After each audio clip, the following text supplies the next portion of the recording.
Shalom. First and foremost, I want to give all praises, honor, and glory to Yahweh, Bashim Yahweh Shai. That's giving all praises, honor, and glory to the Most High God, whose name is Yahweh. Bashim, meaning coming in the name of, and Yahweh Shai, who the world calls Jesus Christ. Gusano, I'm from the dirt, and I remember where I'm from. Children of the covenant, back with another lesson. Today I want to talk about world powers from Babylon to America. Without further ado, let's get into it, family. All praises to the Most High. All right, so Daniel chapter 2, verse 31 and 33.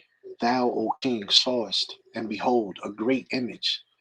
This great image, whose brightness was excellent, stood before thee, and the form thereof was terrible. This image's head was of fine gold. So, lock your family. There you go.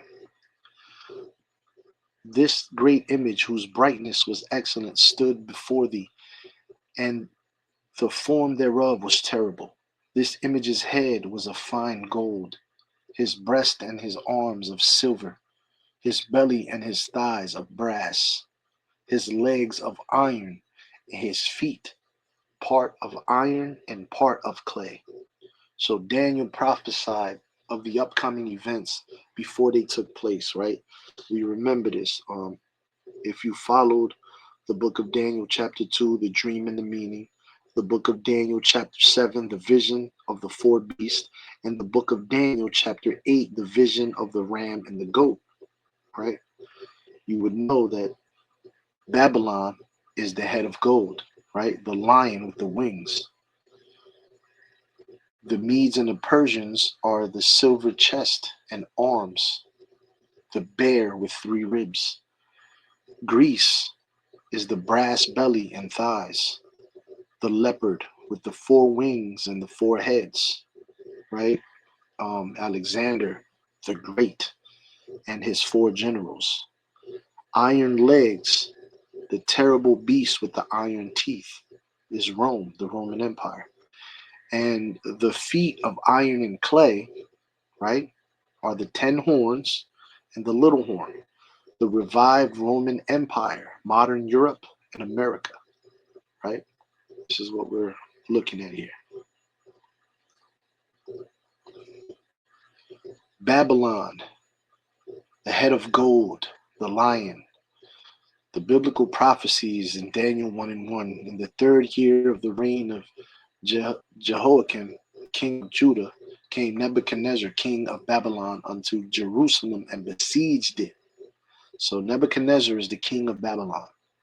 Daniel 2 and 28. But there is a God in heaven that revealeth secrets and maketh known to the king Nebuchadnezzar what shall be in the latter days. The dream and the visions of thy head upon thy bed are these, right?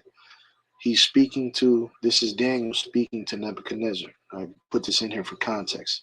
Daniel chapter 2, verses 37 to 38. Thou, O king, art a king of kings, for the God of heaven has given thee a kingdom, power and strength and glory. And wheresoever the children of men dwell, the beasts of the field and fowls of the heaven have he given into thine hand, and has made thee ruler over them all. Thou art this head of gold. Nebuchadnezzar, Babylon is the head of gold. The world power is in this king's hand right now. Historical evidence: the kings of Babylon during the 605-539 BC period were Nebuchadnezzar II, Nabonidus, Labashi, Murdoch, right?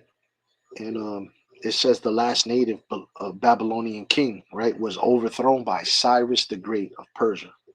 So just as Daniel prophesied it would happen, it happened, right? We see here, and this is history. Nebuchadnezzar is Babylon. He represents Babylon. But the last native Babylonian king was Nabonidus, and he was overthrown by Cyrus the Great. Cyrus the Great is of Persia. Nebuchadnezzar was a powerful king of Babylon, known for his military campaigns, yada, yada, yada, right? But Neo-Babylonian Empire was the first world power. The leader was Nebuchadnezzar, defeated by the Medo Persians. Babylon is the head of gold, the first world power. Daniel 7 and 4, the first was like a lion and had eagle's wings. I beheld till the wings thereof were plucked, and it was lifted up from the earth and made to stand upon the feet as a man, and a man's heart was given to it. Babylon, the head of gold, the lion, and kingdom of kings. Medo Persia, silver chest and arms, the bear. Ezra 1, verse 1 and 2. Now in the first year of Cyrus the king of Persia, right? Cyrus the king of Persia, that the word of the Lord by the mouth of Jeremiah might be fulfilled. The Lord stirred up the spirit of Cyrus, king of Persia, that he made a proclamation throughout all his kingdom, and put it also in writing, saying, Thus saith Cyrus, king of Persia, the Lord God of heaven has given me all the kingdoms of the earth. This is world dominion. And he has charged me to build him an house at Jerusalem, which is in Judah. All the kingdoms of the earth are given to Cyrus, the king of Persia. Cyrus the Great conquered Babylon in 539 BCE. His forces defeated the Babylonian army, and he entered the city, which surrendered with little resistance. This conquest marked the end of the Neo-Babylonian Empire and the beginning of the Achaemenid Persian Empire, stretching from Aegean Sea to the Indus River. Daniel 5:30 and 31. In that night was Belshazzar, the king of the Chaldeans, slain, and Darius the Median took the kingdom, being about 62 years old. So Darius the Mede takes the kingdom. Darius is the new king of Persia and Media. This is the Medo Persian Empire, second world power. The leader, Cyrus the Great, defeated by Greece. Greece is up next. But in Daniel 2, the Medes and the Persians, this empire is the chest and arms of silver. This is the bear. Daniel 2:32, 33, 39. And the belly and thighs of the image were silver. And after thee shall arise another kingdom inferior to thee. Right? The chest and arms of silver. And another power is rising. Daniel 7 and 5. And behold, another beast, a second, like to a bear, and it raised up itself on one side, and it had 3 ribs in the mouth of it between the teeth of it. And they said thus unto it, Arise, devour much flesh. This is the bear. Medo Persia, silver, the silver, and it's the bear. Let's get to Greece now. The brass belly and thighs and the leopard. 331168. And if you followed the series, right, I put a picture of Alexander the Great, and he used to put these cheetah prints on, man. Leopard prints, Salakia, right? But Alexander the Great conquered the Persian Empire through a series of military campaigns, most notably the decisive Battle of Gaugamela in 33C, which resulted in the defeat of the Persian king Darius. So Alexander the Great is next in line. First Maccabees 1 through 4 in the GNT. Alexander the Great. This history begins with Alexander the Great, son of Philip of Macedonia, marched from Macedonia and attacked Darius, king of Persia and Media. Alexander enlarged the Greek Empire by defeating Darius and seizing his throne. He fought many battles, captured fortified cities, and put the kings of the region to death. As he advanced to the ends of the earth, he plundered many nations. And when he had conquered the world, he became proud and arrogant. By building up a strong army, he dominated whole nations and their rulers and forced everyone to pay him taxes. Alexander the Great, the Macedonian, advanced to the ends of the earth, plundering many nations and conquering the world. So he's now in world power. The Greek, the Macedonian Empire, the third world power. The leader, Alexander the Great, he's defeated by Rome. In Daniel 2, he is the belly and thighs of bronze. This is Greece, the belly and thighs of brass and the leopard. Daniel 2 and 39. And another kingdom shall rise after them, inferior to thee, and the third kingdom of brass, which shall bear rule over all the earth. The brass. Daniel 7 and 6. After this I beheld, and lo, another like a leopard, which had upon the back of it 4 wings of a fowl. The beast had also 4 heads, and dominion was given to it. Greece, brass, the leopard, Alexander the Great and his successors, right? The 4 heads are the 4 generals of Alexander the Great. If you follow the Book of Daniel series, you'll see who the 4 generals are, right? Rome, the iron legs, the terrible beast, 168 BC to 476 AD. First Maccabees chapter 8, 1 through 4 in the GNT, the treaty with the Romans. Judas had heard about the Romans and their reputation as a military power. He knew that they welcomed all those who joined them as allies, and that those who came to them could be sure of the friendship of Rome. People had told him about the wars the Romans had fought and their heroic acts amongst the Gauls, whom they had conquered and forced to pay taxes. He had been told what they had done in Spain when they captured the silver mines and the gold mines there. By careful planning and persistence, they had conquered the whole country. Even though it was far from Rome, they had overcome the kings from distant lands who had fought against them. They had defeated them so badly that the survivors had to pay annual taxes. They're still doing that. We're still going through it, right? We live here where we are under oppression and forced to pay taxes. First Maccabees 8, 10 and 11 in the GNT. The Romans learned of the plans and sent a general to fight against them. The Romans killed many of the Greeks, took their wives and children captive, plundered their possessions, occupied their land, tore down their fortresses, and made them slaves as they are today. They also destroyed or made slaves of other kingdoms, the islands, and everyone who had ever fought against them. Rome is the new world power conquering Greece, right? Battle of Sinoskefale, 197 BCE. Battle of Pydna, June 22nd, 168 BCE. Macedonian Wars, 3rd and 2nd centuries BC. 4 conflicts between the ancient Roman Republic and the Kingdom of Macedonia. They caused increasing involvement by Rome in Greek affairs and helped lead to Roman domination of the entire Eastern Mediterranean area.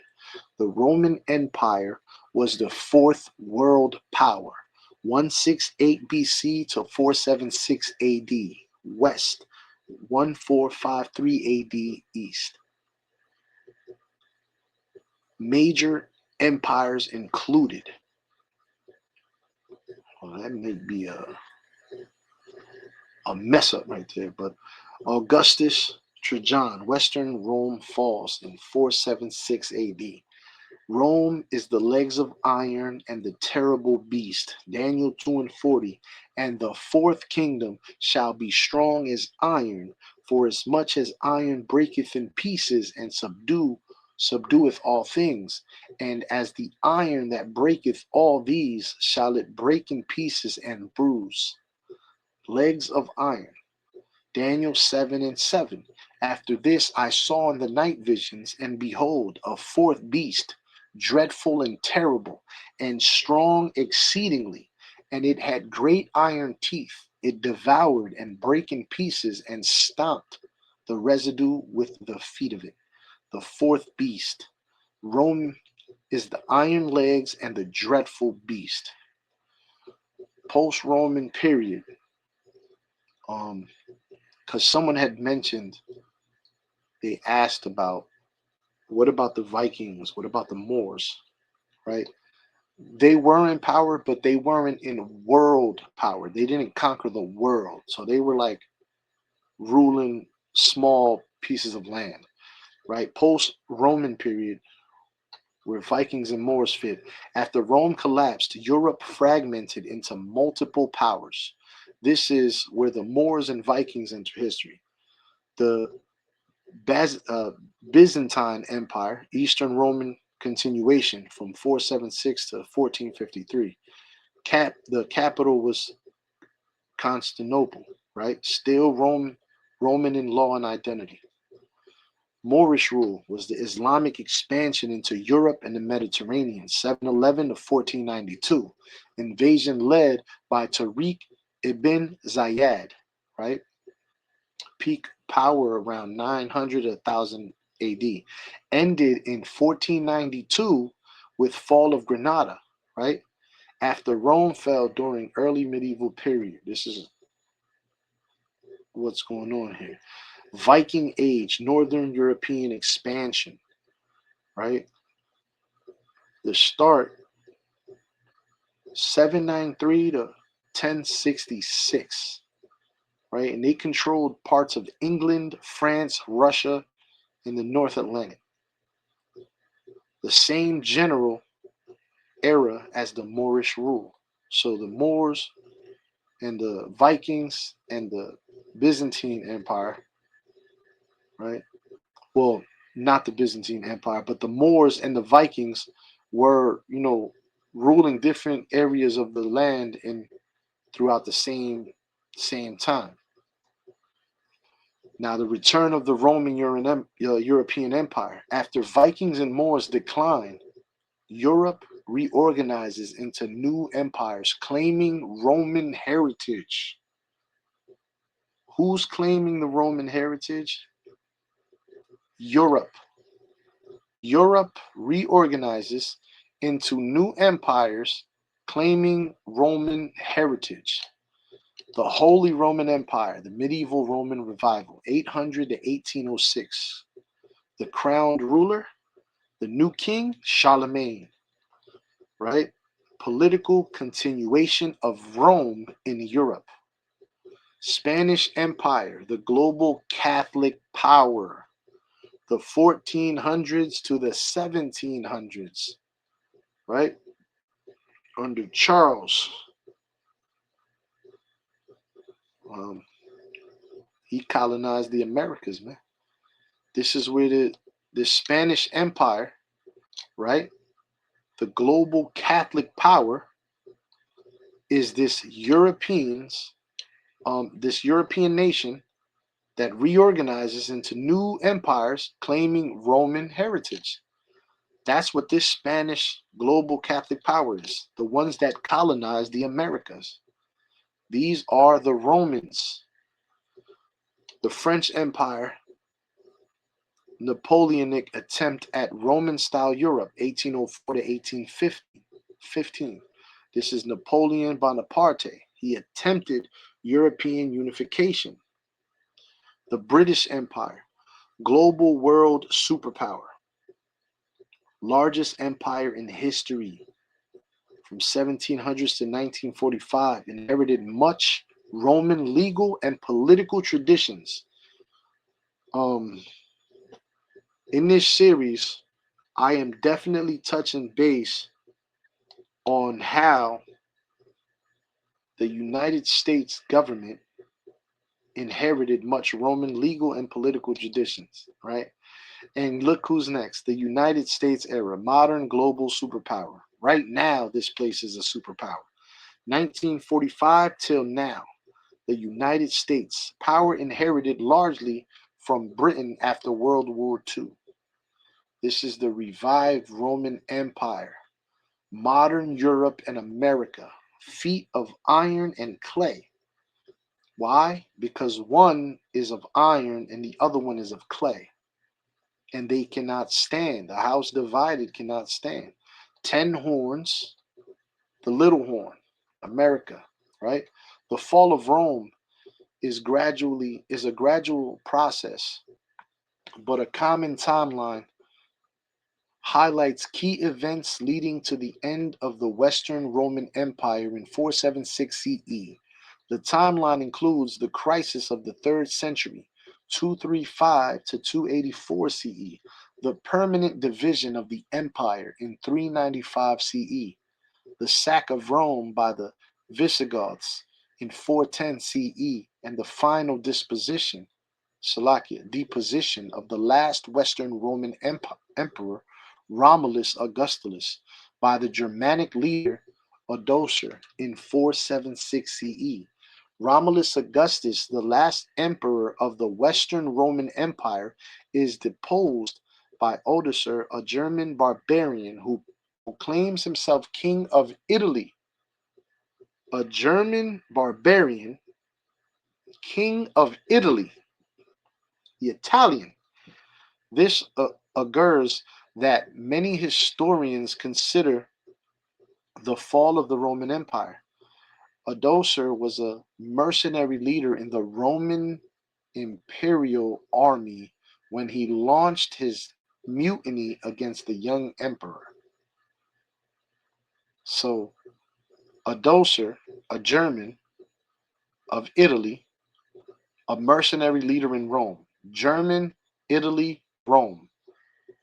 This is Edom. He's literally mentioning different lands in Edom, right? At Piacenza, he defeated Roman general Orestes, the emperor's powerful father, and then took Ravenna, the capital of the Western Empire, since 402. Although Roman rule continued in the east, the crowning of Odoacer